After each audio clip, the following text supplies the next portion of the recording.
I'm here at Naval, one of the world's largest defence trade shows focusing on the naval sector. And I'm here to learn more about all the news, developments and updates from this crucial part of the defence industry. I've spoken with Alix Valenti, an international defence and security expert, about the recent trends and other developments in the naval domain. So, Alix, what are the trends? What's everybody talking about this year? Well, it's interesting actually, because we were discussing this with a few journalists, and we were saying that it's not so much that this year we're not seeing a lot of ships and like models of ships and things like this. It's more systems.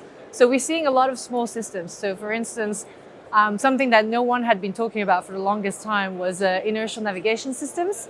But actually this year you see more and more of those little boxes, which as they say themselves, are not exactly sexy, but very, very important and interesting when it comes to GNSS denied, when you're navigating somewhere where you don't have GPS.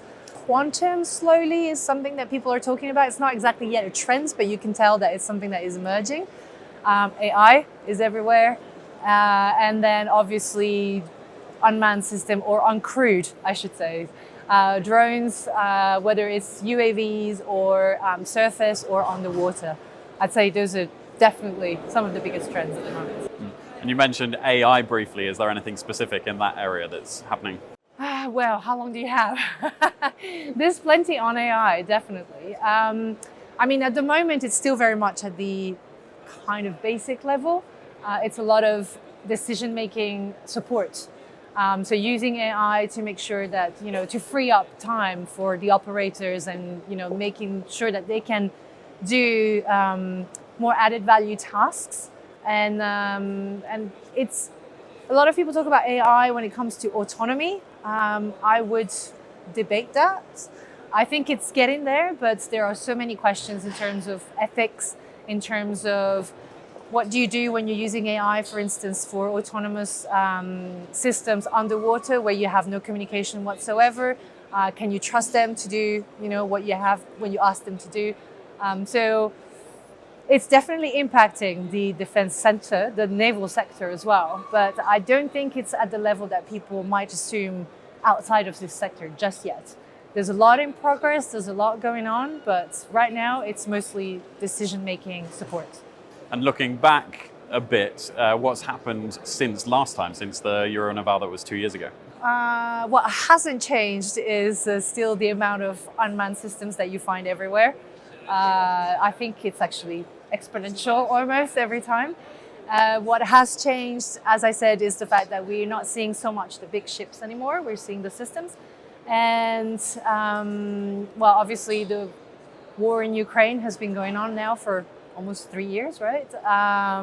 And we have the Red Sea, what's going on in the Red Sea, and also tensions in the Indo-Pacific. So I think that those are also very much affecting the sector and the trends in the sector in very different ways, actually. And so finally, in the last couple of years, both Sweden and Finland have joined NATO. Has this been noticed outside of Scandinavia in the naval sector? Most definitely, yes. A lot of excitement. Everybody was very happy that they were finally accepted and they joined. And I think in terms of the impact, it's still to see, where there were a lot of expectations in terms of, more capabilities, different capabilities. A lot of the countries that we had in NATO so far were mostly Southern and Central Europeans. So our capabilities are different because we evolve and deploy in different spaces. So everybody is very excited to see what Sweden and Finland can bring to the alliance and strengthening the northern flank.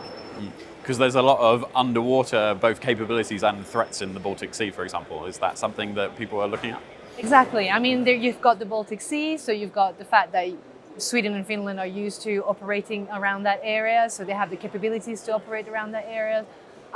There's the quality, the type of sea is very different around there. The coastline is very different. So they have the submarines to work in that area. They have the right ships to work in that area. And of course, you have all of the connectors, the pipelines, everything. A lot of renewable energies as well in the area. So it's good to know that now we have 2 extra countries helping to protect that side. Okay, well, thank you very much. You're very welcome.